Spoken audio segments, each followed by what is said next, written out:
Bismillahirrahmanirrahim. Wa an law istaqamu ala tariqatin la asqainahum ma'an ghadaqa. Qala Syekh Al-Kamil Ibrahim Al-Mutawalli radhiyallahu anhu, irfa'u aswatakum fi dzikri ila an tahsula lakum jam'iyata kal arifin.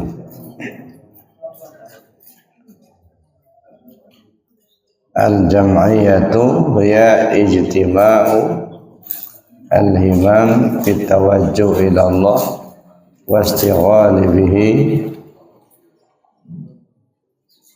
amma siwahu biizaiha. Walau istaqamu ala tariqah, seandainya kamu istiqamah dalam bertariqah,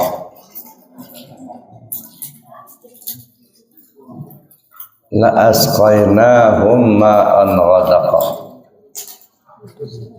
pastilah kami akan tuangkan kepadamu air yang menyejukkan. Ini tersebut di dalam surat Al-Jin ayat 16. Allah Subhanahu wa taala mengatakan, wa an law istaqamu ala tariqatin la asqainahum ma'an ghadaqa. Jika mereka istiqamah di atas tarekat kami atau jalan kami, pastilah kami akan memberi minuman kepada mereka air yang segar, air yang menyejukkan. Jadi ada istilah istiqamah dalam bertarekat. Tarekat ini kan artinya banyak, ya, bisa berarti jalan. Tarik itu artinya jalan, atau disebut metode atau cara. Siapa orang yang istiqamah dalam menjalankan tarekat, menempuh perjalanan menuju Allah. Sebab yang namanya bertarekat itu artinya ibarat menempuh perjalanan menuju Allah. Maka orang-orang yang bertarekat disebut dengan muridun. Murid itu artinya orang yang bersungguh-sungguh, ya, bersungguh-sungguh menempuh perjalanan menuju Allah, bukan hanya sekedarnya saja, bukan ecek-ecek, bukan hanya dengar-dengar, tapi betul-betul bersungguh-sungguh. Jadi ada upaya-upaya yang dilakukan dengan kesungguhan. Upaya itu yang pertama dalam pengamalan, yang kedua dalam pengkajian. Jadi ada upaya. Saya teringat dengan cerita teman saya almarhum Ustadz Duki dari Malaysia. Jadi beliau cerita ketika beliau menunaikan ibadah haji di Makkah itu ada pengajian. Sudah selesai sholat itu ada pengajian, ceramah. Jadi ada sisi tanya jawab. Kata beliau, Syekh, saya mau tanya, kalau saya ingin belajar zikir supaya timbul ketenangan dalam batin saya, bagaimana caranya? Bagaimana caranya saya berzikir supaya batin saya ada ketenangan? Terus kata Syekh itu, kamu dari mana? Saya dari Malaysia. Nanti kalau kamu sudah pulang, nyebranglah kamu ke Indonesia. Carilah guru. Di Indonesia itu ada seorang ulama yang bisa mengajarkan zikir supaya hatimu itu menjadi tenang. Dia tidak menunjukkan siapa namanya, di mana tempatnya, tapi dia hanya memberi informasi saja. Nanti kalau kamu sudah pulang, pergilah ke Indonesia. Di situ ada ulama yang bisa mengajarkan zikir supaya hatimu menjadi tenang. Itu cerita beliau. Setelah pulang, kata beliau, berapa bulan kemudian saya ke Indonesia. Pergilah saya ke Jakarta. Ketemulah beberapa orang ulama. Ketemu dengan almarhum Pak Zainuddin MZ. Lama ngobrol sama beliau. Akhirnya kata beliau, saya tidak menemukan apa yang beliau sampaikan. Saya menginginkan satu amaliyah zikir yang dapat menenangkan hati saya. Ada yang menunjukkannya ke Tanjung Priok. Berangkatlah beliau ke situ. Ketemulah dengan seseorang yang rambutnya gondrong. Kemudian ngobrol-ngobrol. Berceritalah dengan kesaktian-kesaktian. Dia mengeluarkan golok katanya. Lalu diiris-iris ke badannya, tidak mempan. Dalam pikirannya, saya bukan mencari yang begini-begini. Yang saya cari itu ketenangan jiwa. Nggak jadi saya berguru sama beliau. Sehingga banyaklah ulama yang saya cari, yang saya temukan. Kata beliau. Terus ada yang menunjukkan, coba kamu ke Suryalaya. Di situ ada Abah Anom di Suryalaya. Belajarlah kamu ke sana. Saya tidak tahu Suryalaya itu ada di mana. Akhirnya saya cari. 3 bulan saya nyarinya baru ketemu. Nah, begitu ketemu saya dengan pengusaha di Suryalaya, saya cerita, kata beliau, bahwa dia dari Malaysia dan dia ingin untuk belajar zikir, menenangkan pikiran, menenangkan hati. Oleh Abah suruh berwuduk, talqin zikir. Jadi 3 bulan saya mencari, baru bisa ketemu.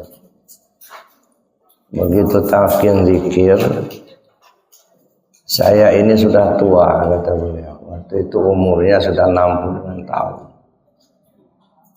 Dari muda saya jarang sekali nangis, katanya. Ya. Tidak tahu kalau masih kecil dulu. Hati saya keras, katanya. Saya nggak pernah nangis. Tapi begitu saya masuk talqin zikir, masuk zikir khafi, nggak ngerti lagi saya. Sudah kayak anak kecil katanya. Merawung, menangis, tidak saya malu sama yang lain, tak terasa oleh saya, tapi saya terus merawung, menangis kayak anak kecil. Dalam pikiran saya, inilah yang saya cari katanya. Ya, yang selama ini saya cari, ingin menenangkan hati saya. Nah, sejak dari itu kata beliau, saya istiqomah mengamalkan zikir apa yang diajarkan oleh Abah. Ya, pulang ke Malaysia, bulan depannya dia ajak istrinya, anaknya, mantunya, sehingga setiap bulan beliau ke Suryalaya bawa keluarga dari Malaysia. Manakib di Suryalaya ya, setiap bulan ya, jadi bukan biaya yang sedikit Bapak Ibu ya, dari Malaysia ke Suryalaya biayanya bukan sedikit, apalagi yang dibawanya bukan 1-2 orang, keluarganya, dari anaknya, mantunya ya. Nah, kemudian ada tetangganya, ada saudaranya, satu rombongan tiap bulan. Nah, begitu dia mencari supaya bisa belajar zikir. Setelah dia mendapatkan, dia istiqomah. Ya, tiap bulan menakib ke Suryalaya. Dia bukan hanya mengamalkan untuk dirinya, tapi mengajak orang lain supaya belajar zikir. Nah, ini orang-orang yang memang dari hati kecilnya sudah betul-betul mau belajar, mau mengamalkan. Bukan hanya sekedar dengar-dengar, bukan hanya sekedar ingin tahu, tapi betul-betul dari hatinya menempuh perjalanan menuju Allah. Maka disebutlah orang-orang yang belajar tarekat itu disebut muridun. Murid itu artinya orang yang bersungguh-sungguh untuk menempa diri, menempuh perjalanan menuju Allah. Ya, sehingga beliau pindah cerita, beliau diangkat oleh penguasa Abah sebagai wakil talqin di Malaysia, dan beliau kerjasama dengan pemerintah Malaysia, dan beliau sudah membuka inabah di sana. Beliau sudah almarhum. Mudah-mudahan Allah ampunkan segala dosa kesalahan. Jadi itu gambaran Bapak Ibu ya. Di gambaran orang belajar tarekat itu sungguh-sungguh. Ya, tidak asalan-asalan. Ya. Dan belajar tarekat ini memang mungkin pengalaman beda-beda, Bapak Ibu. Ya. Saya terus terang aja, mulai belajar tarekat itu dari umur 13 tahun. Nah, waktu itu saya minta kepada guru saya, Syekh Abdul Syukur. Karena beliau mengajar tarekat ya, masyarakat yang ada di kampung.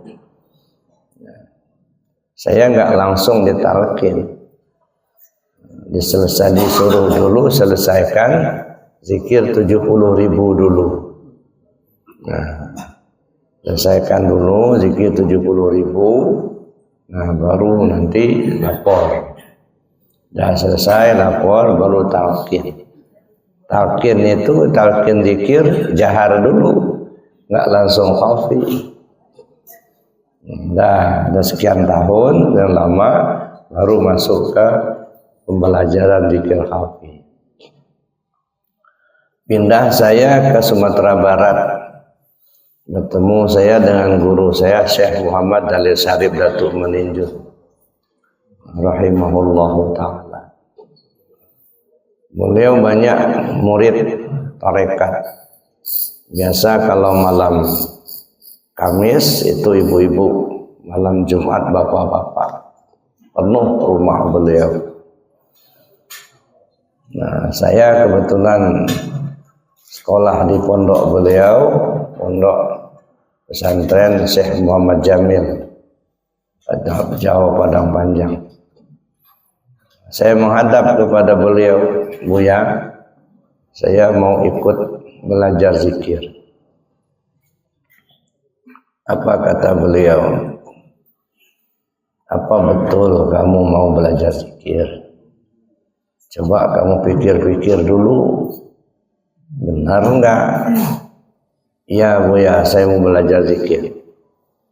Nah gini aja, kata beliau, sebelum kamu talqin zikir, kamu selesaikan dulu baca Yasin 41 kali, baca sholawat 1000 kali, baca Al-Ikhlas 1000 kali,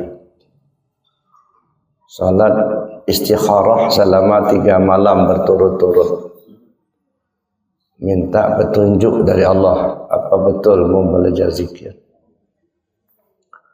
Nah, saya lakukanlah itu, baca Yasin 41 kali, sholawat 1000, Al-Ikhlas 1000, salat istikharah minta petunjuk sama Allah. Udah selesai semua baru lapor. Udah selesai Buya, udah belajar, udah saya amalkan. Jadi gimana? Ya kuat hatimu belajar zikir Buya. Ya sudah, kalau begitu kata beliau, kamu ikut aja dulu malam Jumat. Nggak, belum talqin Pak, suruh ngikut aja, penuh rumah itu. Kami santri-santri waktu itu ikut zikir, mulai dari sholat isya itu sampai jam 12 malam. Ngaji dulu, sholat berjamaah, kemudian zikir, kemudian ngaji kitab. Nah, nanti dari jam 12 yang mau mandi, yang mau wudu, sholat taubat dulu, sholat hajat, tahajud, itu zikir sampai jam 3 malam. Itu saya ikuti itu berapa bulan itu, belum talqin, belum. Nah, ikut aja. Sudah berapa bulan kemudian, ya baru saya dipanggil. Dilihatnya sungguh-sungguh, setiap malam Jumat hadir. Nah, baru saya dipanggil, baru talqin zikir. Nah, itu susahnya Bapak Ibu. Itu pengalaman saya tahun 1978. Saya masih kuliah di Yayan Imam Bonjol Padang. Beliau sakit dan akan berangkat ke RSCM Jakarta karena dokter di Rumah Sakit Padang waktu itu sudah angkat tangan. Alatnya tidak cukup, akhirnya beliau dirujuk ke Rumah Sakit Cipto Mangunkusumo Jakarta. Nah, pagi-pagi itu ya kami kumpul karena pagi itu mau mengantarkan beliau ke bandara, mau naik pesawat mau ke Jakarta. Kebetulan tempat tinggal yang dekat rumah sakit tempat saya. Jadi Buya, Umi, keluarga semuanya yang minap di tempat saya. Tempat saya kos waktu itu. Nah, sedang minum kopi pagi itulah, dikeponakan beliau ngomong ke saya, Pak Rusbi katanya coba tolong tanya ke Buya, seandainya umur Buya sampai beliau sudah berpulang ke rahmatullah, Kira-kira kita ini meneruskan zikirnya sama siapa? Gurunya siapa? Saya nggak berani nanya sama Buya. Nah, terus saya yang nanya. Kami sedang duduk itu di ruang tamu itu. Buya, saya bilang, kami semua anak-anak Buya mendoakan mudah-mudahan Buya cepat sehat, sembuh sehat seperti semula. Ya. Cuman takdir Allah kalau sampai Buya, saya bilang, ini mohon maaf Buya, saya bilang, andaikan Allah mentakdirkan Buya berpulang ke rahmatullah, kami murid-murid Buya ini mau belajar sama siapa untuk meneruskan tarekat ini. Lama beliau diam. Itu tahun 78. Ya. Lama sudah itu beliau ngomong ke saya, gini aja kata beliau, amalkan saja dulu tarekat yang sudah Buya ajarkan. Sebab guru Buya sudah meninggal semua, sudah enggak ada lagi. Nah, istiqamahlah, amalkan zikir yang sudah Buya ajarkan. Nanti satu saat ada orang yang akan membimbing kamu nanti. Istiqamah aja dulu. Ya makasih Buya. Itu tahun 78.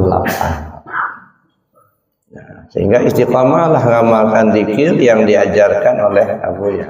Kebetulan amalia zikir yang saya terima dari Syekh Abdul Syukur di Kroi itu sama dengan zikir yang diajarkan oleh Buya di Padang Panjang, sama persis. Nah, sehingga istiqamahlah saya pengamalan itu.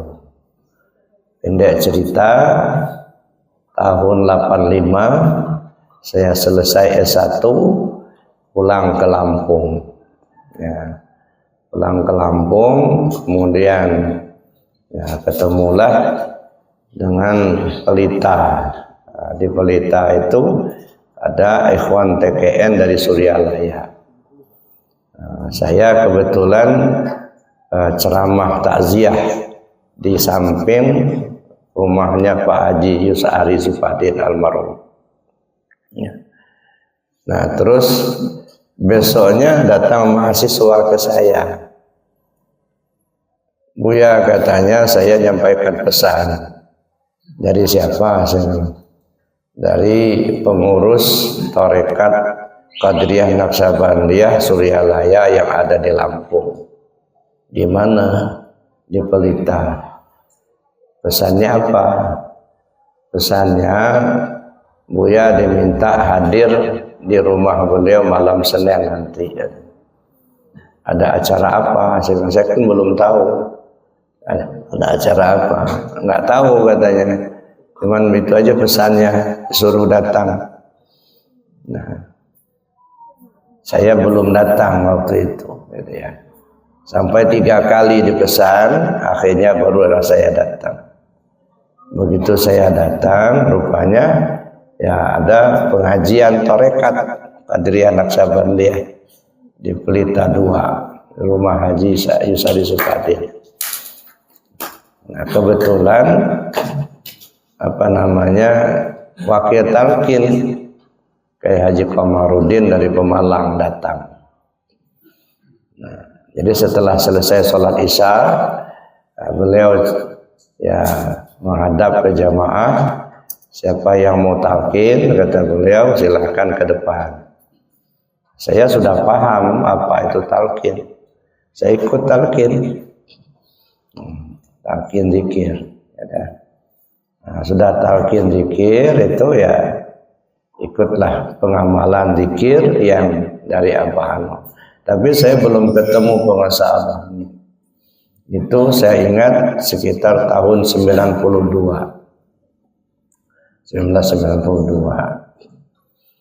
Nah, sehingga istiqamah mengamalkan zikir itu. Beberapa bulan kemudian ada surat dari Suryalaya untuk meminta mubaligh ikut penataran di Suryalaya. Syaratnya sudah biasa ceramah. Nah, kebetulan pengurus menunjuk saya untuk berangkat ke Suryalaya. Saya belum pernah ketemu Abah Hanom. Nah, tapi dalam hati saya mau talqin langsung sama penguasa Abah. Nah, sehingga berangkatlah saya ke Suryalaya waktu itu, lalu kemudian menakib. Nah, selesai menakib, saya minat lagi semalam. Ya, pikiran saya subuh besok mau talqin. Nah, saya perkirakan talqinnya di masjid. Jadi sudah selesai subuh itu, saya nongkronglah di masjid nunggu mau talqin zikir. Nah, saya belum ketemu Abah, ya, salaman belum cerita sama Abah. Nah, nongkrong sendirian saya di masjid itu. Rupanya orang talqinnya di madrasah di rumah Abah. Nah, orang sudah ngumpul penuh itu di ruangan itu.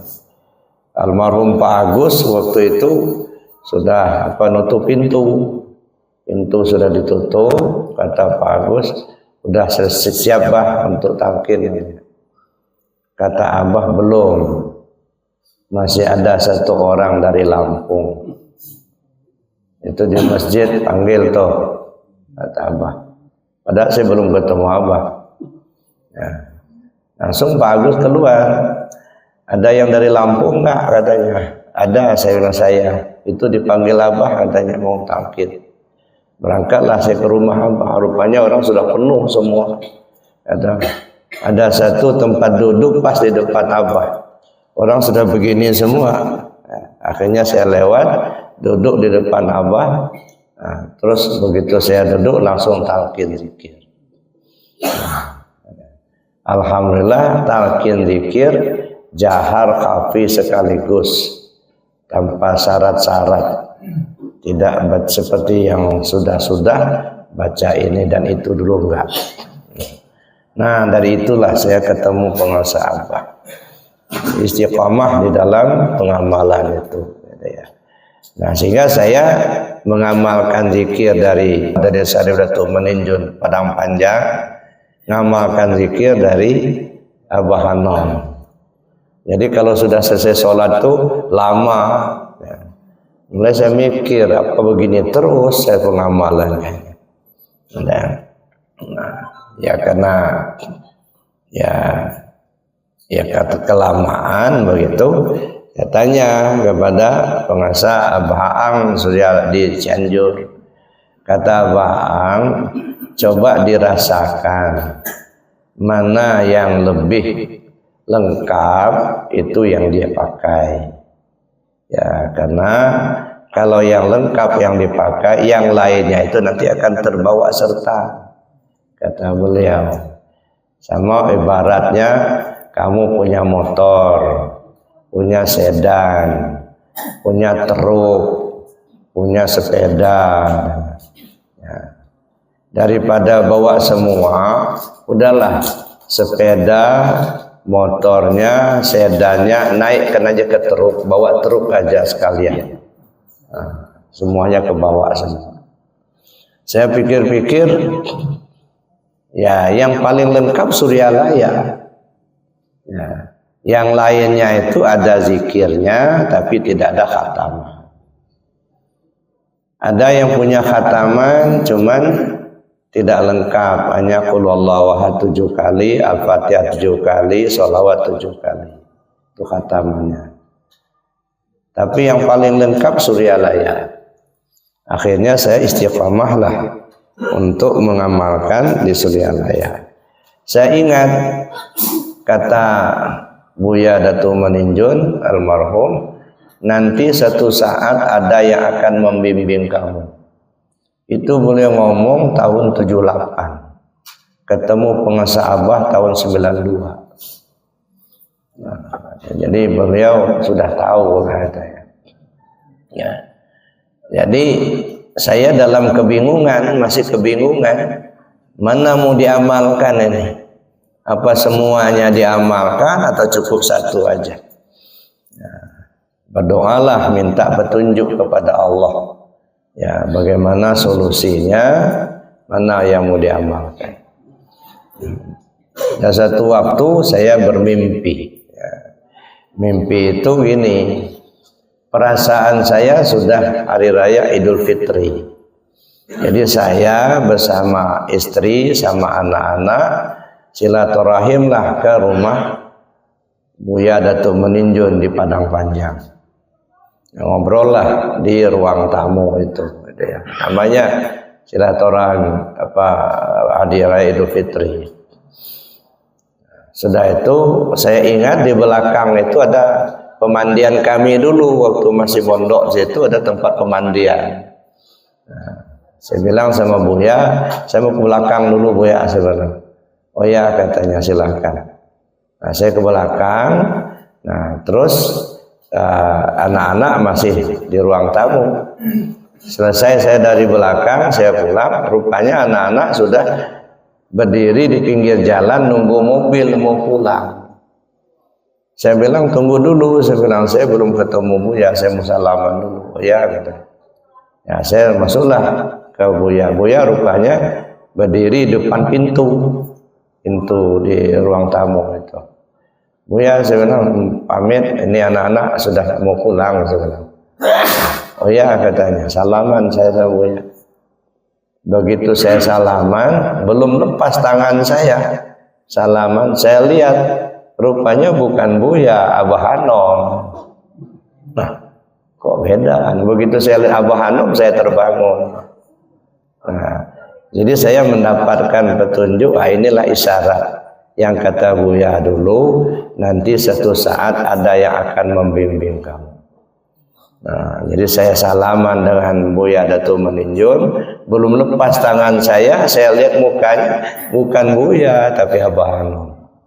Nah, sejak dari itulah jadi istiqomah dalam pelaksanaan amaliyah zikir Tarekat Qadiriyah Naqsyabandiyah yang dari penguasa Abah Hanom di Suryalaya. Dan itu yang menurut saya itu yang paling lengkap, sempurna, dan silsilahnya jelas tertata.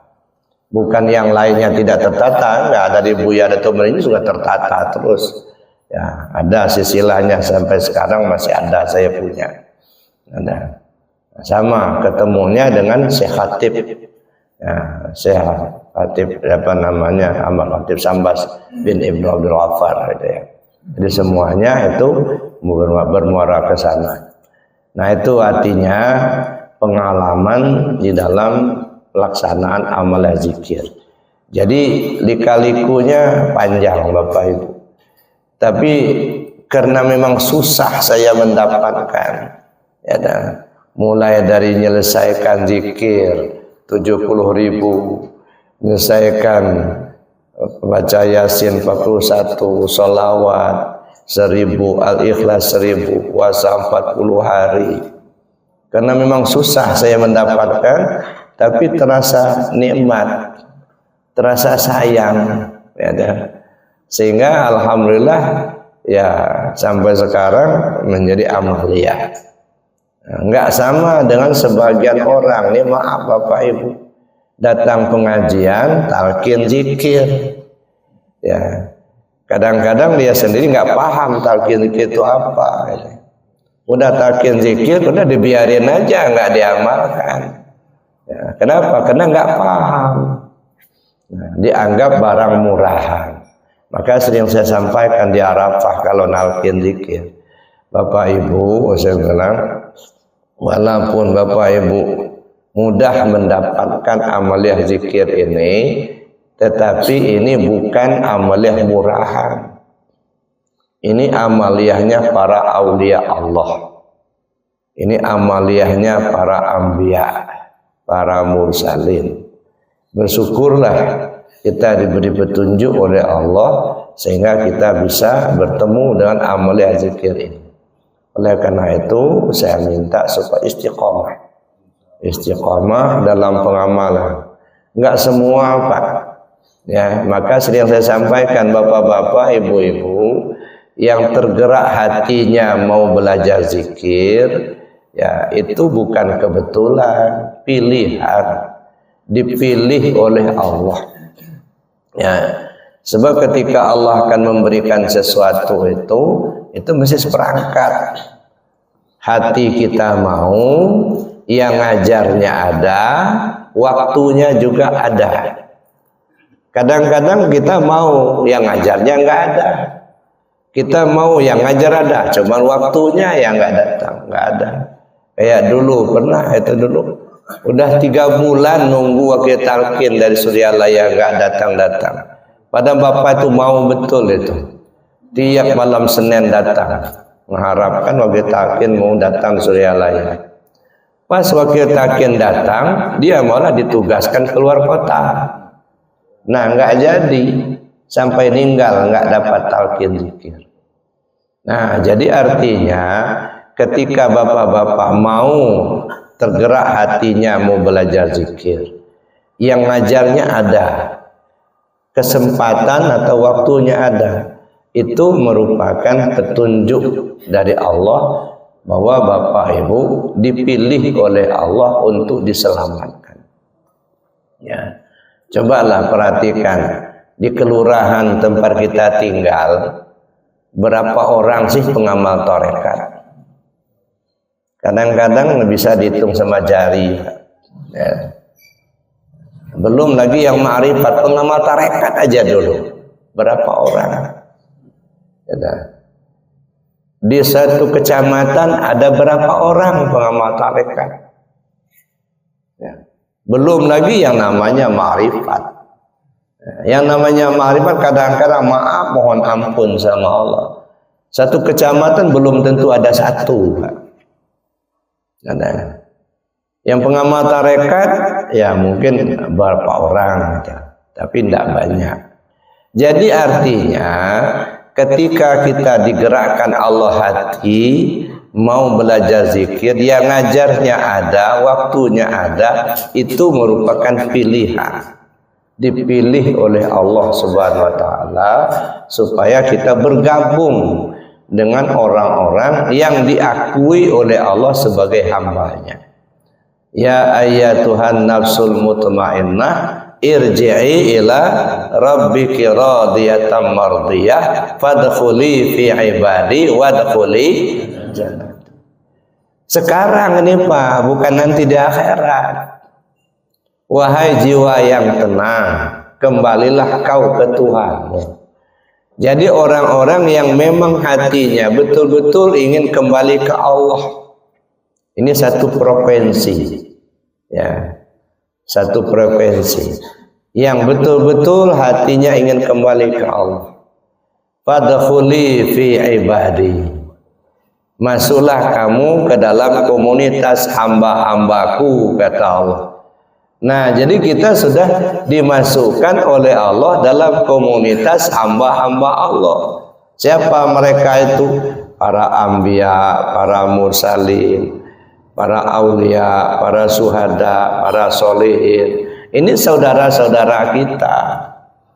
Nah, dari dunia sampai ke akhirat itulah ngumpul kita dengan mereka itu. Ya. Sebab siapa teman kita nanti di akhirat sudah kelihatan dari sekarang. Nah, jadi oleh karena itu kalau kita banyak berkumpul dengan orang-orang tarekat, orang-orang ketuhanan, gitu ya akan sama satu provinsi. Nah, maka jangan heran Bapak Ibu kalau misalnya sebelum belajar tarekat banyak orang yang senang dengan kita. Tapi begitu mereka tahu kita orang belajar tarekat, belajar zikir, orang malah menjauh. Sudah nggak mau datang ke rumah lagi, kadang-kadang salaman sudah nggak mau lagi. Nggak usah kecil hati. Itu artinya Allah lagi menjaga hati kita karena belum kuat. Dijauhkan dulu orang-orang yang memang tidak sejalan. Nanti akan ketemu dengan orang-orang yang sejalan, gitu. Fadkhuli fi ibadi. Masuklah dalam komunitas hamba-hambaku, kata Allah. Yang tidak satu frekuensi dia akan minggir sendiri itu. Nah, yang satu frekuensi itu akan bergabung. Boleh jadi kita ketemu di mobil, Pak. Baru sekali itulah kita ketemu itu. Kita ngobrol-ngobrol, rupanya satu frekuensi. Sama-sama perjalanan menuju Allah. Akhirnya akrab, kayak sudah jadi saudara. Nah, setelah kita bergabung dengan orang-orang yang satu frekuensi tadi, gitu ya, padkhuli fi ibadi wadkhuli jannati, masuklah ke dalam surgaku, kata Allah. Maksudnya apa? Maksud surga itu ketenangan. Nggak ada lagi bully membuli, nggak ada lagi kita caci mencaci, ya, karena kan satu komunitas itu timbul ketenangan. Yang surga itu kan ketenangan, ya. Mungkin kita saling sapa, ya. Saya terus terang aja Bapak Ibu, ya, saya sudah keliling ya di Lampung, Sumatera Selatan, ya, sampai kemarin ke Pandeglang begitu ya. Itu tidak satu pun yang jadi kenal awalnya, ya, ya. Semuanya itu perkenalannya karena oleh tarekat. Tapi begitu saya pergi ke Lampung Timur, pergi saya ke Mesuji, pergi saya ke Prabu Muli, sudah kayak pulang kampung aja. Semuanya kayak saudara semua. Ya, itu artinya apa? Karena memang satu hati. Coba kalau yang nggak satu hati, Pak, coba dirasakan sendiri. Tiap pagi kita datang ke masjid salaman, cuman tangan aja yang nempel, hatinya entah kemana. Nggak ada rasa kedekatan. Nah, tapi kalau kita sudah dari hati, yang kata Allah, ya ayatan nafsul mutmainnah irji'i ila rabbiki radiyatan mardiyah fadkhuli fi ibadi wadkhuli jannati, maka kita akan digabungkan oleh Allah dalam satu komunitas itu, ya. Nah, makanya saya bilang, ya, mudah-mudahan kita yang kumpul-kumpul seperti ini di pagi ini bukan hanya di dunia ini, ketemu kita ngumpul sampai ke surga nanti. Ya, karena itu siapa temanmu di surga nanti, perhatikan siapa temanmu yang dekat di dunia ini. Nah, kalau kita banyak berteman dengan ulama dan orang-orang baik, orang-orang soleh, itulah saudara kita nanti. Tapi kalau kita banyak berteman sama germo, berteman kita sama tukang judi, nah itu kan nanti kawan-kawannya di sana itu nanti. Nah, maka kita harus pilih, ya kira-kira yang akan menyelamatkan kita kembali kepada Allah. Saya kira itu saja Bapak Ibu yang saya hormati. Artinya saya menginginkan kita sama-sama istiqomah di dalam pengamalan amal zikir. Jangan dianggap zikir ini hanya sekedarnya saja, tapi betul-betul ini merupakan perjalanan menuju Allah. Nah, mudah-mudahan kita mendapat keselamatan dunia akhirat. Amin Allahumma amin. Saya kira demikian saja, mungkin diteruskan dengan tanya jawab. Sementara saya akhiri dulu. Assalamualaikum warahmatullahi wabarakatuh. Dalam bahasa Lampung, kopaulah wayaudah. Jadi artinya itu tergantung hati kita. Ada orang tidak menghiraukan apa yang lain. Yang dia inginkan adalah pembenahan dirinya. Tidak mengenal waktu, entah siang, entah malam. Tidak mengenal biaya, tidak mengenal jarak. Itu kekerasan, kekuatan hatinya. Ya, yang betul-betul ingin kembali ke Allah. Nah, tapi ada orang yang sekedar-sekedarnya saja. Ya, yang penting ikut, gitu kan. Ya, karena kesibukan dunia. Nah, kita masih dibarengi dengan kesibukan dunia, belum sepenuhnya memikirkan diri kita. Ya, kayak dulu ada ustadz dulu, maaf Bu ya, katanya, saya kalau malam Senin itu nggak bisa pengajian, karena saya memimpin ya jamaah pengajian di tempat saya. Ya saya bilang nggak apa-apa, saya bilang, tapi kan Bapak mesti berpikir lebih jauh. Kalau yang mimpin pengajian nggak ada Bapak, banyak orang yang bisa mimpin. Ya, mungkin ada orang lain yang bisa mimpin pengajian, tapi kalau menyelamatkan diri Bapak, nggak ada orang lain kecuali Bapak itu sendiri. Kalau saya bilang, dulu saya tinggalkan semua. Ada pengajian tetangga, saya tinggalkan. Saya ingin pengajian dulu. Ini yang untuk saya. Ya, nah. Entah hujan, entah enggak, pakai motor waktu itu kan. Saya tinggalin. Ada pengajian tetangga, ada undangan. Pokoknya kalau sudah waktu pengajian, saya tinggalin semua.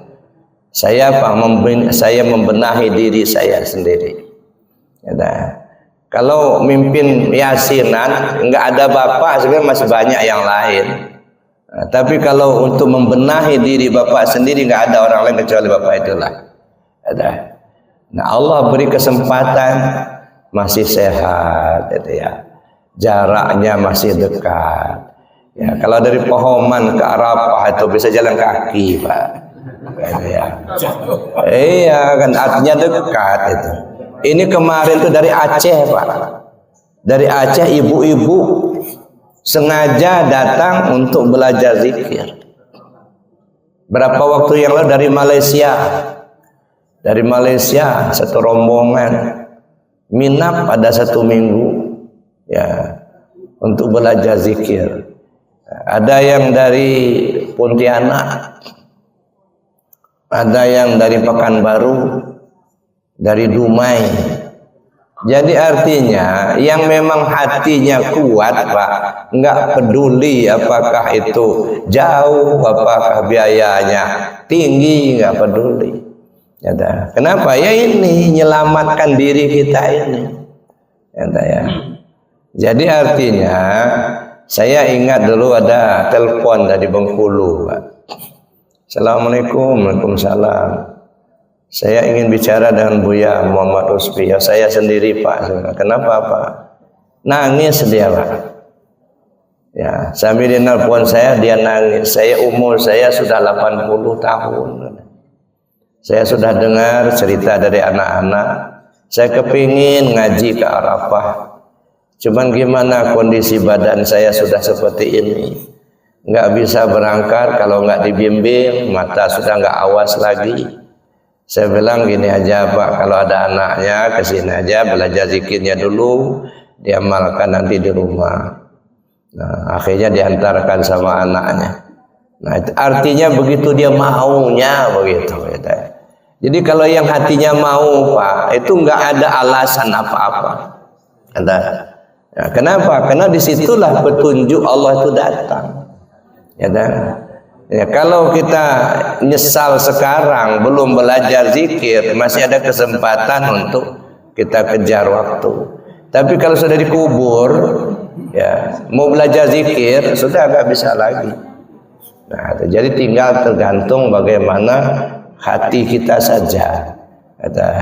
Jadi oleh karenanya ya paling tidak Bapak saya sarankan gitu ya, ibarat sekolah, Pak. Jangan hanya ngintip-ngintip dari balik jendela. Ya, kan orang sekolah ngintip-ngintip balik jendela. Kita bisa semua itu belajar yang disampaikan guru dalam kelas. Cuman kita ngintip-ngintip di balik jendela. Kita bisa semua. Cuman tidak terdaftar sebagai siswa. Nanti nggak dapat rapor, nggak bisa naik kelas. Ya, daftarlah. Ya, daftarlah itu. Talqin zikir itu dulu yang penting itu. Tuh, talqin zikir itu kan ibarat pendaftaran. Ya, mendaftar jadi muridnya Syekh Abdul Qadir, muridnya pengusaha Abah Hanom, ya, muridnya Syekh Khatib. Jadi setelah kita talqin zikir, itu silsilah guru-guru kita itu sudah menjadi guru kita semua. Tapi kalau hanya dengar-dengar ceramahnya tapi nggak ngambil talqin zikirnya, sama aja ngintip di balik jendela. Nggak jadi murid. Ya, sekarang ini ingin jadi muridnya apa enggak, ingin bergabung enggak dengan mereka gitu. Ada ilmunya mungkin dapat, cuman tidak terdaftar sebagai siswa. Nah, yang penting kan terdaftar dulu, Pak. Nah, artinya amalkan apa talqin zikir. Setelah talqin zikir, masalah kita bisa ngaji atau tidak itu tergantunglah waktu ya. Tapi yang paling pokok itu talqin zikirnya itu dulu. Nah, kemudian istiqamah dalam pengamalan itu. Ya insya Allah Allah memberikan petunjuk pada kita. Ya. Saya kira itu Pak ya. Jadi nggak usah kecil hati, amalkan yang ada. Tapi saran saya itu talqin zikir dulu. Itu namanya mendaftar dulu. Ada. Jadi dia jangan mendengar dari balik jendela. Ya. Ya. Mungkin ada yang lain.